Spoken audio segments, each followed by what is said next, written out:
Good day and welcome back to Elementary 72 Gaming. So, for today's video, I do have something planned. It was actually going to be the patch notes with the skill reallocations. However, I'm going to go over the AMA questions instead, since this was my planned content and now I have nothing else to fill in for the slot. So, before I get into the content of those questions, I'd like to ask you all to please leave a like or comment on my video. Consider subscribing to my channel, and if you dislike the content, please leave a dislike. Now, this discussion is going to be open. I'm hoping to hear your comments down below on how you see things going around. Now, commenting on this video will help me along with how I feel about the AMA questions. I also didn't want to make a video on the AMA questions. The reason is quite simple. It was quite open and there were a lot of questions. I'm only going to focus on a handful of them, and you're going to see that a lot of it is omitted because I feel a lot of it isn't all that big news for the game, and it should be discussed when it comes into the game. Now, number one on that entire list was the skill reallocation. As far as I was concerned, it's launching. They were thinking of introducing free skill reallocation at a later date of a million SP at a time. I think it's a bit large for them to do a million a month. The free skill allocation, maybe once every 3 months, maybe once every 6 months, perfectly fine. It's perfectly balanced for the game. It doesn't make players back away from the market all that much because you'll just be thinking, it'll just take me 2 months and I can swap over from missiles to lasers. And you don't want that in terms of the game. You want the players to actually spend some. You want to make sure that they're playing the game constantly and that the ISK growth in the market keeps going up all the time. So, moving on, the next thing to note about this whole gameplay and overall techniques and everything that players are going through, when it comes to uh, the skill reallocation, it's going to play a massive part. It's going to shuffle the entire board on the game. And with its introduction will come what we call interdiction vessels, and with them is what's going to be called the interdiction sphere. Now, interdiction spheres will either have their own research or will be added into electronic warfare. Interdiction spheres are basically massive warp disruptor bubbles, and they are going to help introduce a whole new aspect to PvP. It's basically a no holds barred cage cell. If you want to escape it, you need to overwhelm yourself with warp stability. So you're going to have to sacrifice one of your navigation rigs for a warp core optimizer, and you're going to have to be running a warp core stabilizer on your build to get you through the entire combat. Now, with those two added together, you might be able to make it through most of those bubbles without them being able to pull you out, and it may be what you need to continue moving through the game. So the next thing to focus on when it comes to the whole notes is the interdiction sphere mechanics. So interdiction spheres are going to be running off fuel. So that means the fuel is now going to have to be made and filled up onto the vessels, and the vessels are going to have to be deployed as needed for usage like this here. So fuel is going to play an impact on how many times you can use that interdiction sphere, and it's going to also mean that is your limit to how many times you can deploy in a row. And it's 120 seconds per interdiction sphere, so there is a cooldown most likely to that whole situation. Okay, moving on, the next thing that was discussed in the AMA patch notes was weapon nerfs and buffs. I don't even want to go into detail to this here because nerfs and buffs in PvP games cycle around all the time. I don't know if you've played any other PvP games, if you're watching this channel, but generally what happens is a buff will come in due to the PvP aspect of the game, and it will buff up a weapon that they feel is weak. And then a few months later, a nerf will come into the game, and that same weapon which was weak is now going to be improved. And then another nerf will come in and another weapon, and it just keeps going round and round. And it may not even be within a week, but every few months you end up back at vanilla. So you end up right back where you start. It just is a endless cycle because the community complains, and it does help keep the player base moving. However, if it goes on too frequently, it can ruin the player base as well because too frequent updates in your game mechanics will frustrate players because I'm not even joking about this. A lot of the gear is super expensive, example, the rapid missiles which they're interfering by nerfing, they are 200 million ISK on the market, and most players do purchase them off the market instead of looking for dead space. So my shop with six slots, if I had already purchased the rapids, which I'm grateful I haven't, I would have lost 1.5 billion almost, or 1.2 billion depending on their market value. They range in that range. At one stage I remember it was 189, at another it was 237 million per rapid missile, and it does go up even higher. I heard that it was 300 million for 1 or 2 hours. Now, considering all of this, if I had fitted out my ship and I was in those regions of 1.2 to 1.5 billion ISK into rapid missiles, and they nerfed it in such a way that it impacts its gameplay in PvE, because it's a very strong tactic for PvE to run those strong missiles, I'm going to be very upset. And there's a strong possibility if I was one of those players who farmed really hard to get it, got the edge, I'm in the game, I'm feeling happy, and all of a sudden I feel underwhelmed all of a sudden because of their nerf. There's a quite strong possibility that some of those players may quit due to the amount of grind they put into it. Considering 1.5 billion ISK isn't a 1 minute gain, it's farming the entire nullsec for opportunity, or it's farming, let's see, nullsec is opportunity for dead space, or it's farming around all your missions every day, the bad hair day, all of those at 300 million a piece. That's 369, about 5 to 8 of those missions just to get your gear. And you know what, some players can do it one every day, and 5 missions, that will mean 5 days of the week gone for all those missions, and all of that hard work you put in is now gone.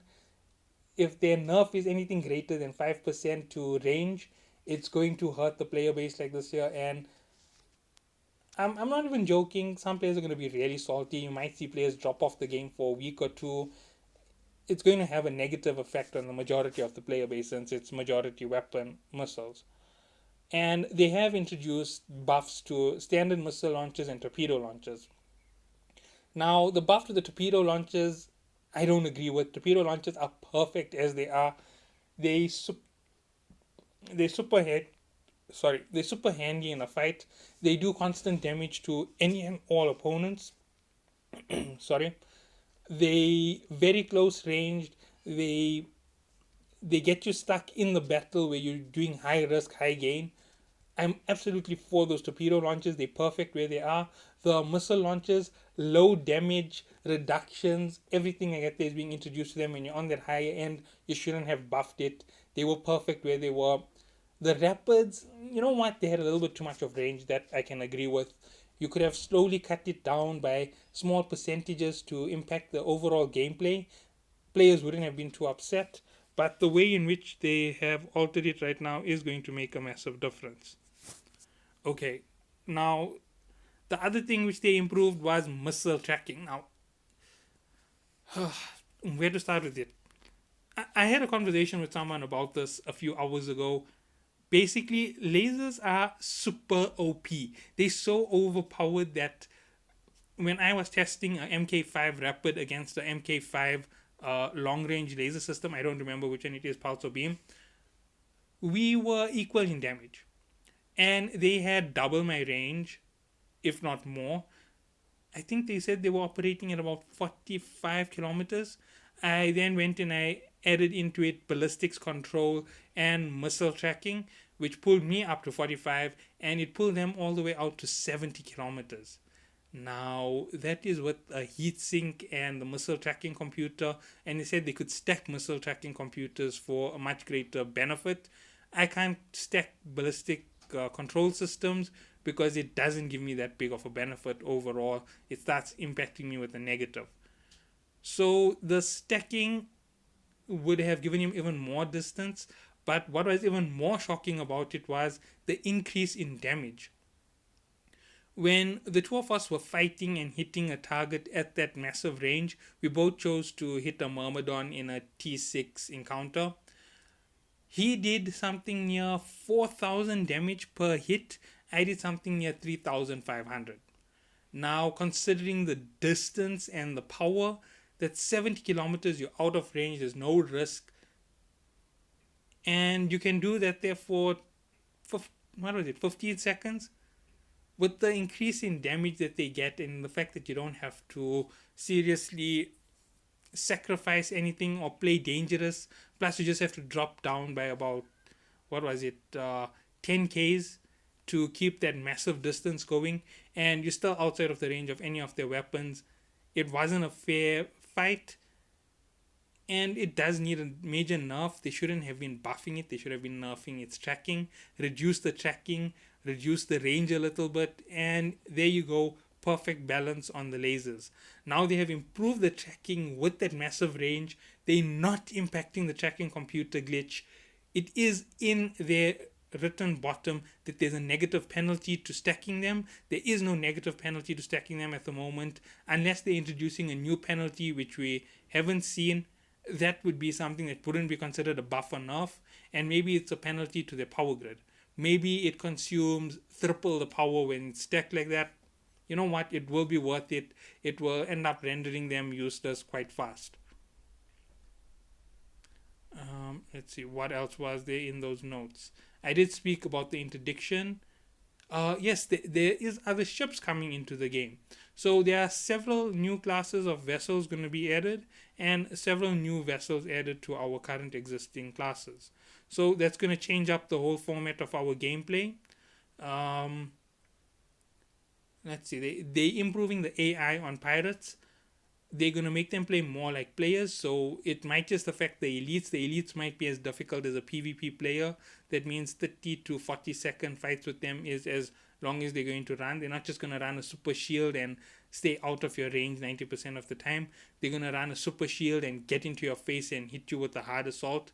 So that might be the danger. If you're playing the fast long range shield tank, they might micro warp drive into you to get their range to start firing on you. All of those things are possibilities coming out in the near patches.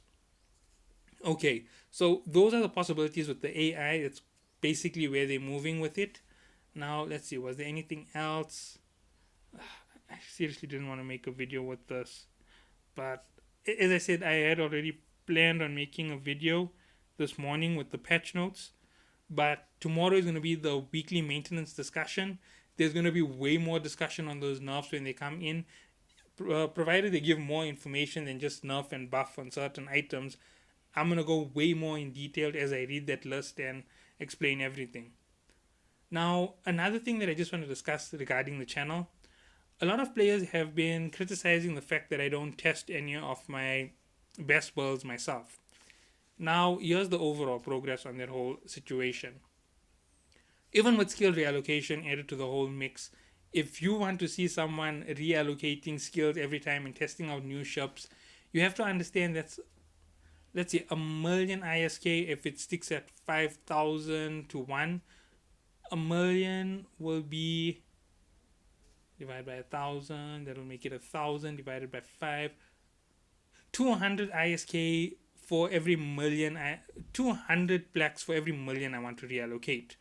So for each weapon, I'm estimating it to be about 5 million in total to master them quickly. So that's 200, about 1,000 plex per reallocation of a weapon. So that's 1,000 to reallocate to the weapon systems that I want to go, then 1,000 to go back. So 2,000 every time I test a ship.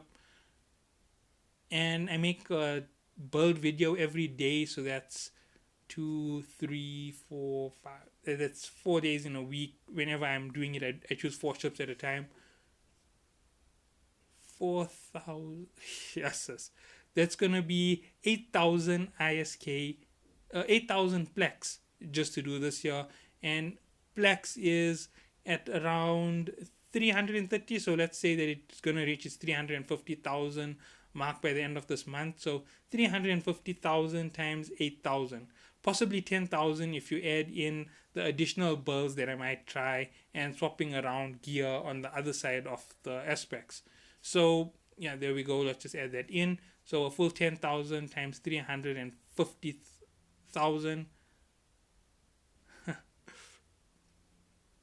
350,000 on its own times 10,000 is 3.5 million, times 1,000, that would make it 3.5 billion ISK just for the skill reallocations.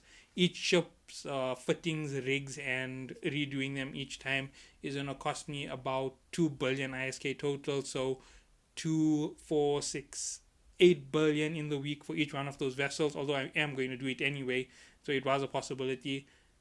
It'll cost me 11 billion ISK to actually test vessels for bulls. That's myself once the skill reallocation comes in. If I can reach those marks of 3 and 4, 5 billion a week, maybe I might do it. Maybe I might do a test week where I'm going to take out each one of my builds from the start of the game till now and test them on a single type of mission.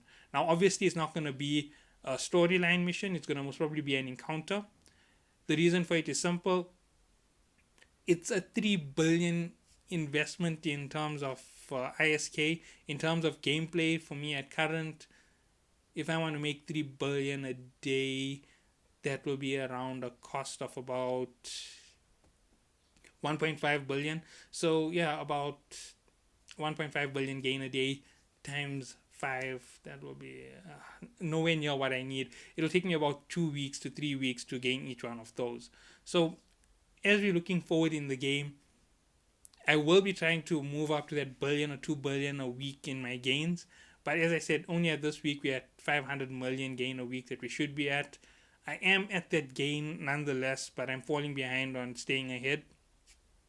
I'm spending like mad at the moment, so it's not really helping me out.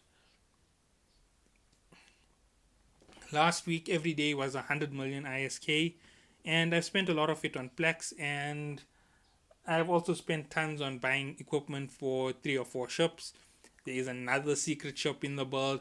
I always have something up my sleeve. I'm always planning to do something. Now, the Vexen Navy issue, I fell through with getting it. The whole reason why I didn't get my Vexen Navy issue was I realized how much of skills I need for drones.